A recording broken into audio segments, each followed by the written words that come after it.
We do want to get another check of the forecast because today is an impact day. And Robert, you've been tracking this chance for some severe weather. Where do things stand right now?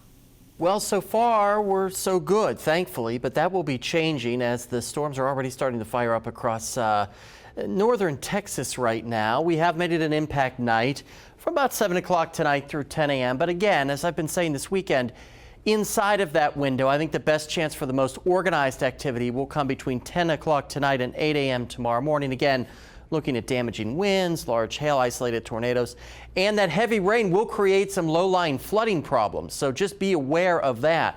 We still are under a marginal risk for just about 96% of the area. That is an isolated severe thunderstorm. And then as we go through the day tomorrow, all of this kind of shifts to the east, leaving northwest Arkansas out of it because in reality, the activity will be out of here so early tomorrow, but it will hang around possibly in the southern portion of the river valley. Temperatures right now kind of stagnant in the lower 50s at this hour. Here's our cold front. It's going to kind of meander around tonight and slowly kind of drift back north. And you can see by 10 o'clock, well-organized shower and embedded thunderstorm activity across much of northwest Arkansas and the river valley. And as I said, that will continue to lift as a warm front, and that's really where the worst of the weather is going to set up here. It looks like basically right along the Highway 412 corridor, according to this particular model.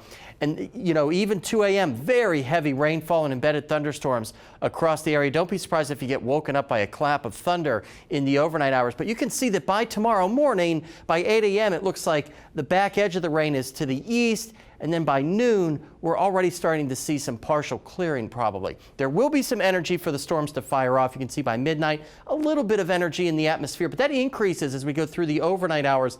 And then by tomorrow, the best instability will reside across the southern river valley. That's where they've got the best chance of maybe seeing an isolated tornado or large hail. That's why we've got these threats here. Heavy rain is a certainty tonight, and then a lesser chance slightly of damaging winds and large hail, and then an outside chance for that isolated tornado. Plenty of rainfall will fall tonight, between a ½ inch to possibly, according to this model, over 2 inches of rain. That's why we're worried about some of that low-lying flooding. Lows tonight will be kind of parked in the upper 40s and lower 50s because of where that cold and warm front will kind of be dancing around. We'll rebound tomorrow into the 60s because we'll be on the other side of that warm front. Here's a look at your extended forecast. As I said, most of the activity should be over by around the noon hour. Sunshine for your Tuesday, and then watching for the outside chance of a little bit of a wintry mix or some light snow on Wednesday. Then we quickly warm back up and the sunshine returns for the rest of the week. So really a rough start to your work or school week, but we're kind of getting it out of the way now.